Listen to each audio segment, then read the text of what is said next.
হযরত আলী রাদিয়াল্লাহু সাল্লামের মতো স্বামী পেতে ভাগ্য লাগে।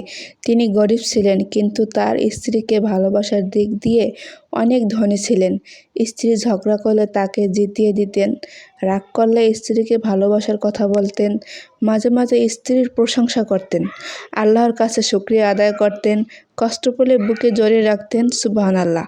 স্ত্রীর কথা শুনলে যারা মনে করেন স্ত্রীর গোলাম হয়ে যাওয়া, মনে রাখবেন সেই গোলামকেই ইসলামের উত্তম পুরুষ বলে। আর পৃথিবীতে স্বামী স্ত্রীর সম্পর্ক হচ্ছে বড় পবিত্র সম্পর্ক। স্বামী তার স্ত্রীকে যত বড়ই উপহার দেয়, তার মধ্যে সবচেয়ে বড় উপহার হলো সময়, মনোযোগ এবং ভালোবাসা। যাই হোক, আজকে রান্না করছি একদম কচি লাউ শাক। লাউ শাকটা একদম ক্ষেতের থেকে তুলে নিয়ে আসছে, এই সকালবেলায় একদম তাজা শাকটা নিয়ে আসছে, ওইটাই রান্না করছি। আর হচ্ছে মাছ, এটা হচ্ছে শোল মাছ। শোল মাছ রান্না করতেছি। আর শোল মাছ হচ্ছে আমি খেতাম না, এখন হচ্ছে শোল মাছটা খাই। অনেকে হচ্ছে শোল মাছ খায় না, আমিও আগে খেতাম না, এখন হচ্ছে শোল মাছটা আমার কাছে ভালো লাগে।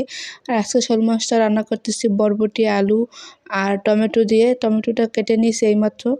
আর হচ্ছে এই তো প্রায় আমার মাছটা হয়ে আসছে। এখন এটার ভিতরে টমেটো দিয়ে দেবো। টমেটো দিয়ে রান্না করলে খুবই ভালো লাগে। আর সব মাছই দেখবেন আপনি এই শীতে টমেটো দিয়ে রান্না করলে ভালোই লাগে। সবাই ভালো থাকবেন। আল্লাহ হাফেজ।